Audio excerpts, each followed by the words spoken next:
Қыздар, барлықтарыңызға сәлем, қалдарыңыз қалай? Сіздермен бірге Нұрбибі Серікқызы. Бүгін сіздермен бірге мен жүрек жайлы әңгіме қозғайтын боламын. Жалпы адам баласында стресс, уайым, қайғы, барлығы қайдан пайда болады? Не себепті бізде осындай көңіл күйдің түсуі, стресс, мұң, өз-өзіңді жоғалту, әлсіздік, қарым-қатынаста проблемалар не себепті болады? Сол жайлы айтатын боламын. Енді қыздар, қараңыздар, жалпы жүректер Алланы еске алумен тыныштық табады. Бұл нені білдіреді? Мына суретте сіздер көріп тұрсыздар, жүрек сондай қарайып кеткен. Байқап тұрсыздар, міне қарайған жүрек, қара дақтары бар, сондай қарайып барып қатаятын жүректің былайша айтқанда суреті. Енді мына жүрек қай кезде қараяды? Жүрек, мысалы, сіз көп өсек айтсаңыз, өсекке құмар болып, сондай өсекке жақын адамдармен дос болсаңыз, біреулерді сол адаммен бірігіп ғайбаттасаңыз, біреуді жамандасаңыз, өзге адамдарға претензияңыз болса, сіздің жүрегіңізде, мысалы, мынандай бір қара дақ пайда болады. Көріп тұрсыздар ғой? Сөйтіп, ол қара дақ сіздің әрекетіңізге қарай, мысалы, негативті әрекеттер, өте көп ғайбат, өте көп өсек айтатын болсаңыз, міне дәл осылай жүректеріңіз қарая береді. Сөйтіп, оның соңы сіздің өз-өзіңізді таппауыңыз, өз-өзіңізді жоғалтуыңыз, өз-өзіңізбен гармонияда бола алмауыңыз, сіздің жүрегіңізде бір түрлі үрей, қорқыныш, әрдайым бір уайымның болуы, міне қыздар, осындай сіздің жүрегіңіздің осындай қарайып кетуінен болады. Сол себепті бізде жалпы адам мен Алланың арасында 10 преграда, орысша айтқанда преграда, яғни Аллаға жақындатпайтын 10 жаман іс-әрекет болады. Оны қазір сіздерге айтатын боламын. Енді қыздар, сіздерге сүйікті пайғамбарымыз Мұхаммад саллаллаху алейхи уассаламның бір хадисінде осы жүректің таза болуының маңыздылығы айтылады. Шындығында адамның денесінде бір кесек ет бар. Егер осы бір жапырақ ет таза болса, онда адамның барлық мүшесі, сана сезімі пәк болады. Ал енді сол бір жапырақ ет бұзылса, онда ол адамның денесі де, тәні де, жаны да бұзылады. Ол бір жапырақ ет жүрек деген екен. Сонда қыздар, қараңыздар, біздің жүрегіміздің таза болуы, дәл осылай қарайып кетпеуі өте маңызды екен. Енді сіздер, мысалы, жүректеріңіз осылай қарайды делік, сіздер осы уақытқа дейін намаз оқымай келдіңіз, сіздер Алланың сіздерге беріп жатқан белгілерін байқамай келдіңіз. Шын мәнінде Аллах тағала бізге өзге адамдар арқылы көптеген бір белгілер жібереді. Егер сіз осы видеоны көріп тұрсаңыз, демек бұл Алланың сізге деген өте үлкен мейірімі. Өйткені бұл видеоны демек сіз жайдан-жай көріп тұрған жоқсыз. Аллах тағала сізді шын мәнінде жақсы көреді, және де осы білімді алғаныңызды қалайды.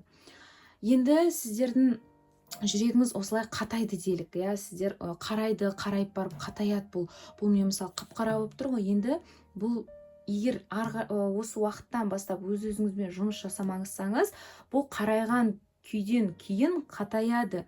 Сіз кейбір мәселелерде тіпті жылай алмайтын боласыз. Сізге кейбір нәрселер нормальный нәрсе сияқты көрінетін болады. Сондықтан бұл жерде мына қарайған жүректі емдеу өте маңызды.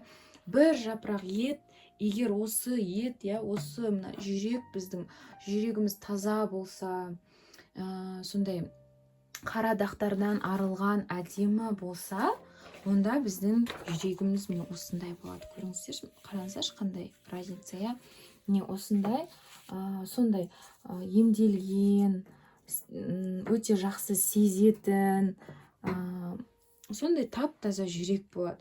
Егер жүрегіңіз осындай тап-таза болса, демек Алланың сондай бір ерекше мейіріммен, махаббатымен, қыздар, сіздерге өте көп идеялар келе бастайды. Мысалы, біз қазіргі уақытта көп адам рассрочка, кредит, ипотека алып алған, және де бір айлықтан екінші айлыққа дейін ақшасын жеткізе алмай жүреді. Келесі айлықта қайтемін енді, не істеймін енді деген сияқты, иә.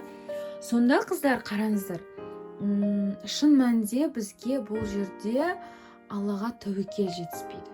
Алланың бізге беріп жатқан өте көп идеяларын, көрсетіп тұрған белгілерін біз көрмейміз. Өйткені жаңа айтқанымдай, мына сурет, артындағы суреттегідей жүрек қатайып кеткен. Сол үшін жүректі осындай қалыпқа келтіру үшін не істейсіздер? Ең алдымен жазып алыңыздар. Ең алдымен жүректі емдеу үшін жүректің емі ол 2 ракат тәубе намазында. Вот прям, знаете, вот намаз қалай оқимын, мен оқымайтын едім деген сияқты айтсаңыздар, қыздар, жай намазға келіңіздер. Ал егер мысалы бірден жүрегіңіздің емделгенін қаласаңыз, онда, қыздар, мына жерге жазып қояйын. Біріншісі, иә, мен мындай жазам, бірінші истихфар.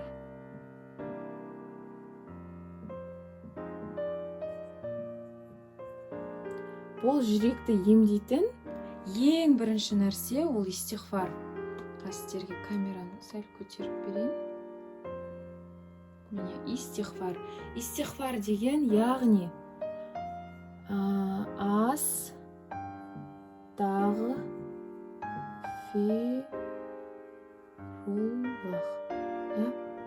Алла бізді кешіру үшін астағфируллахты ең азы, ең кемі 100 рет.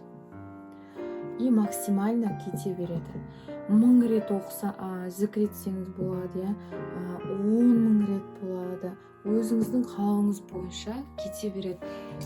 Мысалы, мынандай мешіттің қасында, андай магазиндерде, киосктарда мынандай зікірматиктер сатылады. Осындай зікірматикті алып, әрдайым саусағыңызға бүйтіп тағып аласыз да, осылай тағып аласыз да, зікір етіп жүресіз. Енді сіздің жүрегіңіз осы жұмысты істеген кезде, мына жүрегіңіз Алланың қалауымен тыныштала бастайды. Жүректер Алланы еске алумен тыныштық табады. Сіздің жүрегіңіз тыныштық таба бастайды. Уайым қайғы кете бастайды. Шайтан аузубилlah келіп тұрады. Әрдайым келіп тұрады. Ой салып тұрады. Сен Алла кешірмейді. Намазыңды бастамай-ақ қой. Керек емес, осы қалпыңда жүре бер. Зачем деген сияқты. Сен әйтеуір бай болмайсың. Сен әйтеуір ризық саған Алла бермейді. Сен бай болсаң ақша көтере алмай кетесің деген сияқты. Ой салып тұрады. Өмірі, мысалы, сіз бір нәрсе істегіңіз келеді, сізге Алла негізі идея салады. Аллах тағала идея салады. Сол идея салғанда шайтан аузубилlah міндетті түрде бізді артқа тартады. Шайтан аузубилlah біздің негативный установкаларымыз арқылы бізді артқа тартып тұрады. Негативный установка деген, мысалы, мен бай болсам, ақша көтере алмаймын, мен бай болсам, адамдар сыйламай кетемін, мен бай болсам, менен біреу қарызға ақша сұрайды деген сияқты өте көп. Ол енді жеке проработкада шығады оның бәрі. Және де ол шайтан аузубилlah сол арқылы ойсап тұрады әрқашан. Ол әр адамда болады. Қаншама, мысалы, намазхан болсын, тақуа болсын адамдардың барлығында ол болады. Сондықтан ол мынандай, мысалы, поезд, сізге поезд келеді, жаман ой пойызы келгенде сол пойызға мініп кетпеңіз. Аузубилляхи минаш шайтани раджим деп сол пойызды шығарып тастаңыз. Болды, мінбеңіз.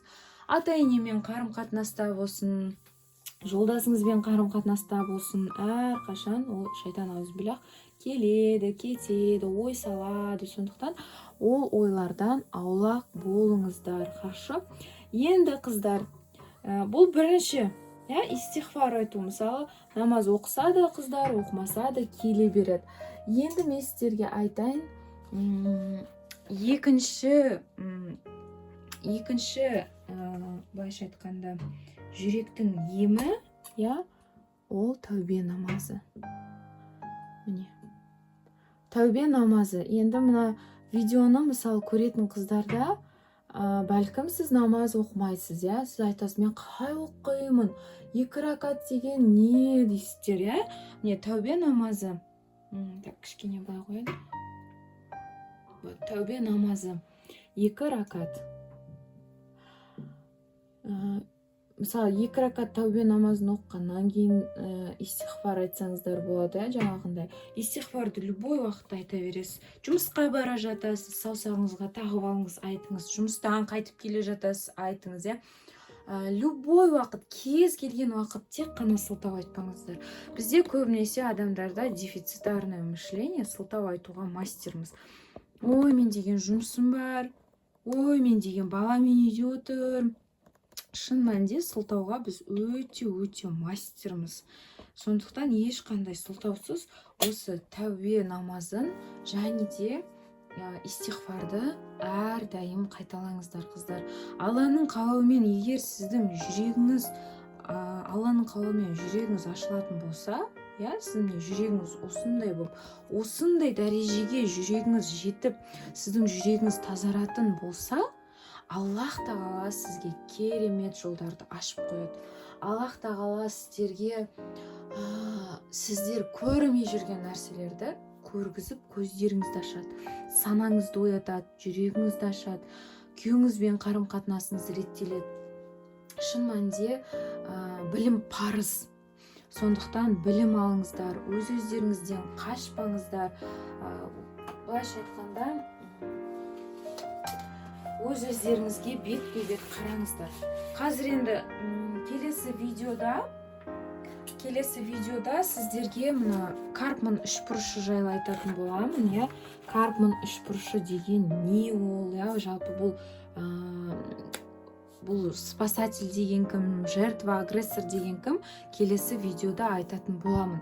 Егер сіздерге осы тақырыптар қызық болатын болса, төменде сілтеме бойынша Instagram парақшама тіркеліп, сол жерден де көптеген мәліметтер ала аласыздар.